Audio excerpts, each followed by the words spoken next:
let's see here. What is your view on economic development incentives? How do you think these programs should be implemented in a way that is fair for the municipalities, the taxpayer, and the grant recipient? And Larry, you can start with this one.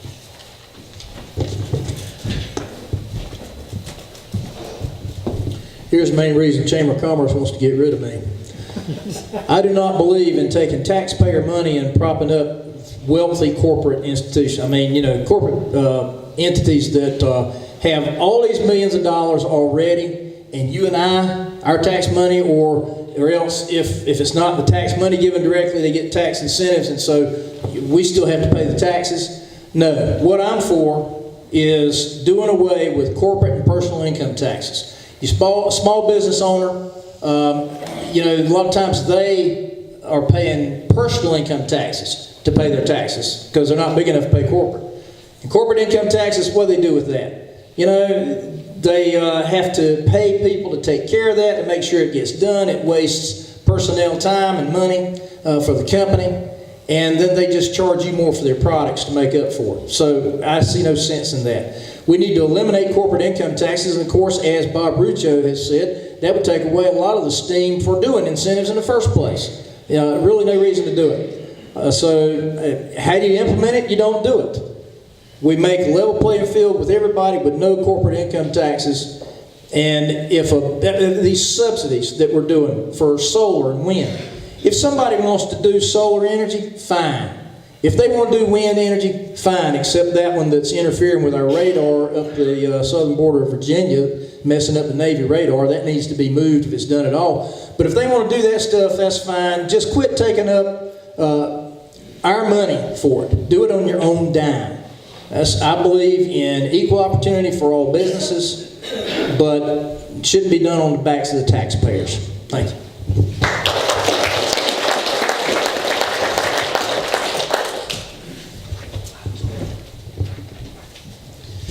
The second biggest issue behind the opioid crisis is rural economic development. We have $400 million coming to North Carolina from the federal budget designated for infrastructure. Now, part of that's North Carolina taxpayer money, I'll give you that, but the federal government is sending it, so if they send it, I'm sure we're going to spend it. Now, the good part about that is 20% of that is designated to come to rural North Carolina, not Raleigh, not Charlotte, because I assure you they want it all. They don't want us to have any of it. Republican Lieutenant Governor Dan Forrest has identified broadband internet access as the #1 component in attracting jobs and improving education. NC State Professor Mark Walden, in his book North Carolina 2050, says that rural North Carolina must have broadband internet to compete with Charlotte and Raleigh for jobs. I presently serve on the Stanley County Economic Development Commission and will continue to work to bring good jobs to District 67. Thank you very much.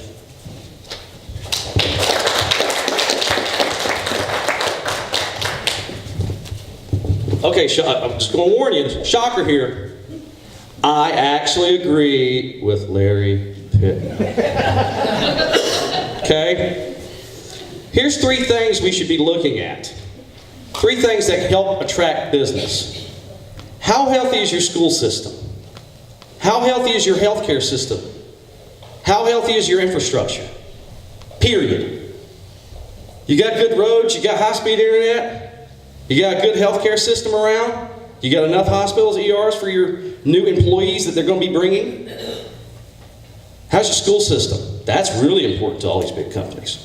Why don't we use that money that we would have gave for incentives into those 3 things? There's a concept.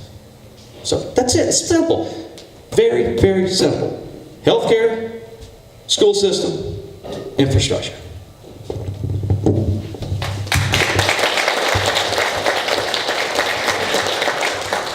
We've actually agreed on at least 3 or 4 things tonight. I don't dislike the guy. Well, for me, I do not like incentives. I think that they're They're not a good thing. It's not a good use of the taxpayers' money. And the best thing that we should do as your representatives in Raleigh would be to make sure that we have a healthy economy and a strong environment for private sector job creation.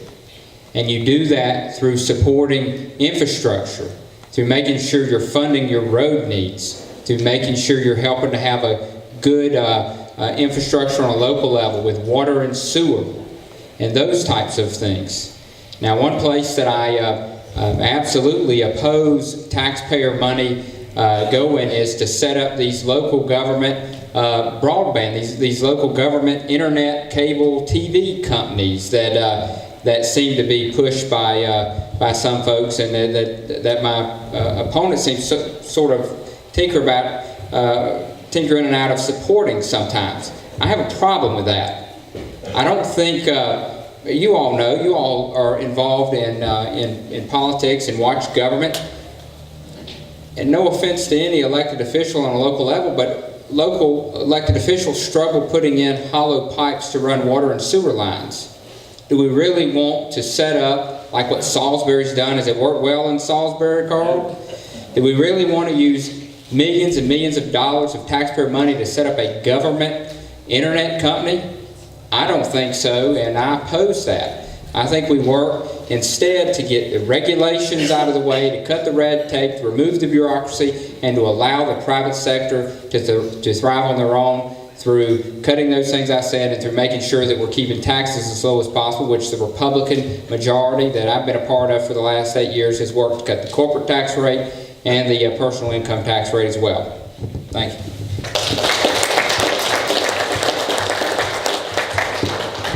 All right, as we did in the sheriff forum, I've got a scenario question for each individual candidate. So they will all have a different question, so we're just going to start in alphabetical order. So each person will have a scenario. Michael Anderson, you're first. So your question is, if the opioid crisis continues to get worse in Cabarrus, Stanley, and Rowan, how do you intend to help with this crisis as a state representative? It's easy. Communicate with people. Talk to the experts. I'm not an expert. You talk to people that know more than you do. Period. You talk to your local law enforcement. You talk to your healthcare system. You talk to your constituents in the legislature. Period. You work together to solve this. Well, like so many of the issues that we have, there's no one magic button. There's no easy button. This ain't Staples. You got to work together. Okay? And it's just a simple concept. This whole thing that I'm talking about everything I'm doing, talk to one another. I will never be the smartest man in the room. Period. Ain't gonna happen. But you know what? I know other people that may be smarter than me on a certain given subject.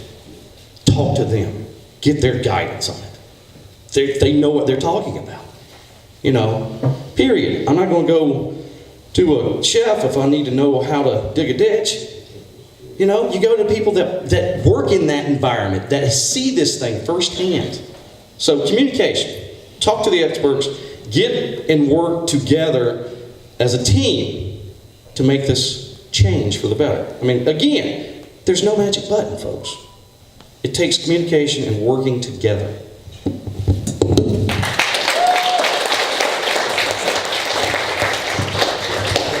Next question is for Justin Burr. We have a school funding issue in Cabarrus, Stanley, and Rowan County. As a state legislator, how do you help? How do you think you can help with this issue?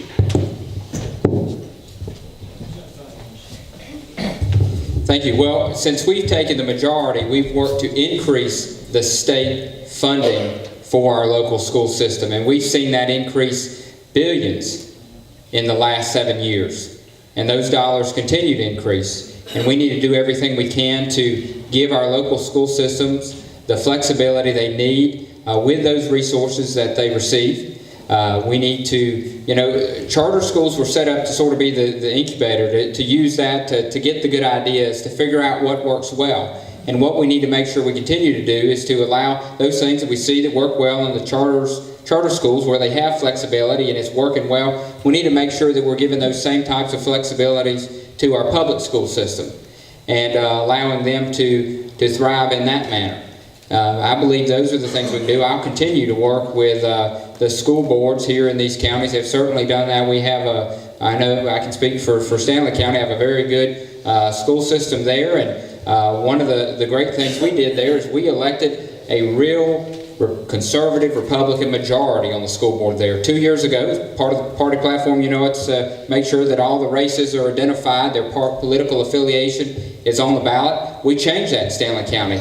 And in 2016, all 5 of our new school board members that year were elected were good conservative Republicans. And they just brought in what I believe is a good conservative superintendent, which is a wonderful thing and not something you see very often. So we've taken steps on the budget side. For me, I've taken steps to work on the budget side to try to give flexibility and the resources that they need, but also work to make sure we're doing other things on a local level that will make sure we get the right people in office that can handle these issues and do it in the right way. So I'm always willing to talk to any of the school board members and work with them on addressing any of their funding issues if they see other problems that come forward.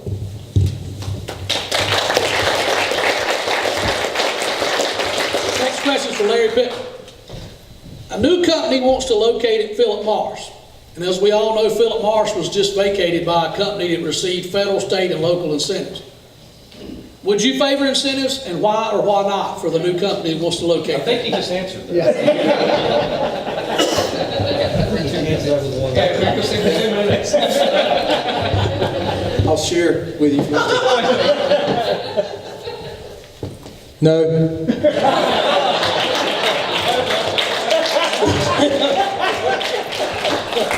I agree again with Larry Pittman. You know, I went over there to Levo. That's the company that's gone bankrupt after they took from the Philip Morris property.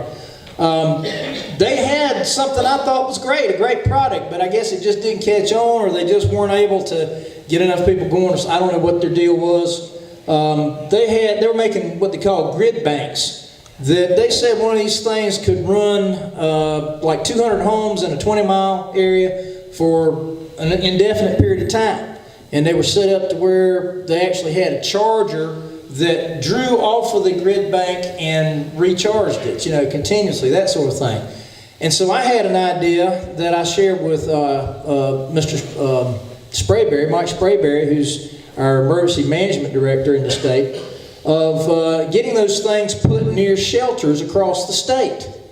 And I think that would have been a great thing if we could have managed to do that.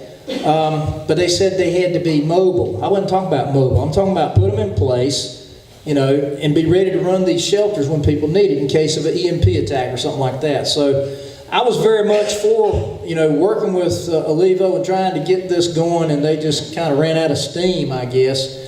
But as much as I wanted to work with them, they wouldn't have got a dime of your taxpayer money out of me. Thank you.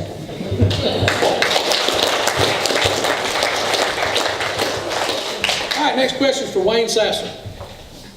You have to vacate your seat if you win for medical issues. How do you feel that your seat should be filled?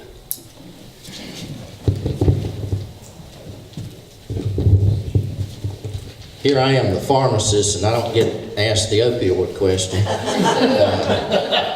Well, you want to switch? Yes, this is really a fair playing field. Somebody lied to me. But anyway, I assume, and I'm not the expert here, I assume that the county Republican Party, whoever those people are, would pick my replacement. Why do I care? I'm gone. The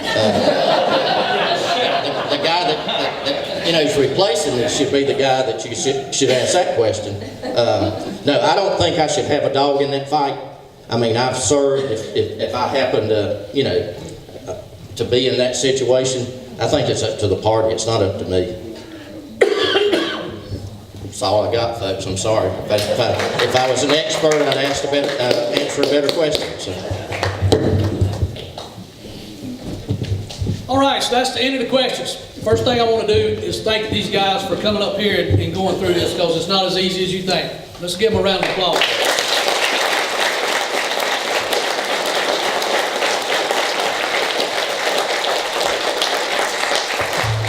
gonna disagree with Wayne a little bit though. How many of y'all thought it was a fair playing field?